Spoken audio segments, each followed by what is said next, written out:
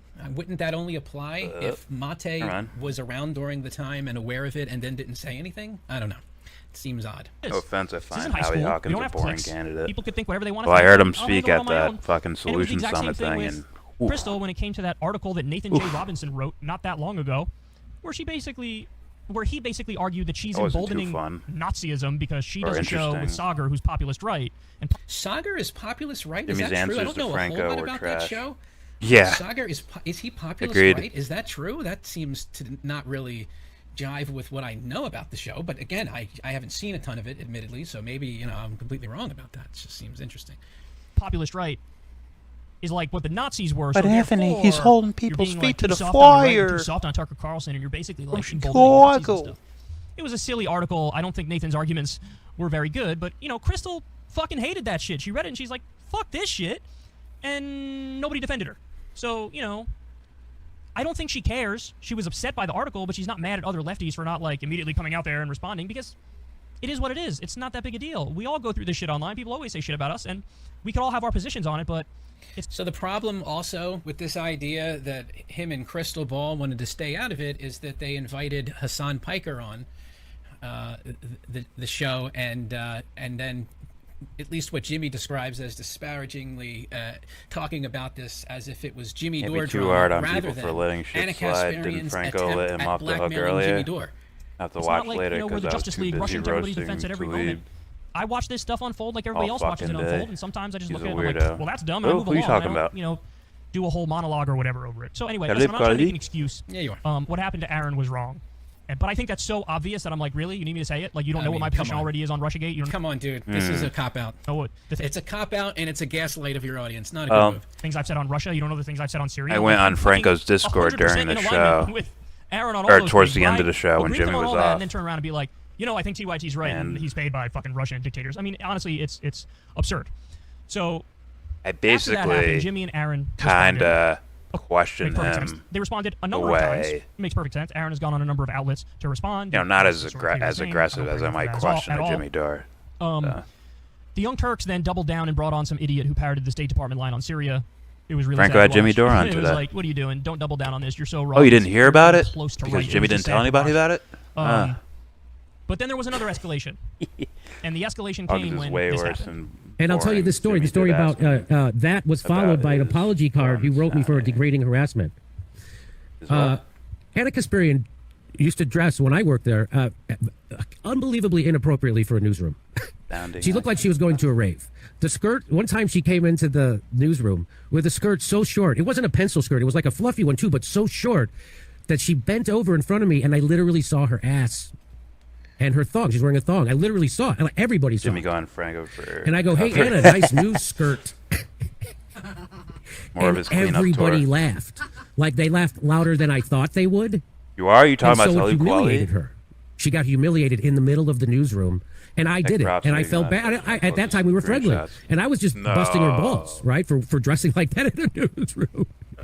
You're going to bend over and show me your ass? I think that's a little... I'm not offended, but I think that's a little risque. Imagine if I did that. If I walked around showing my ass to everybody. So when I did that, so she got really mad. She got humiliated. Her face turned red.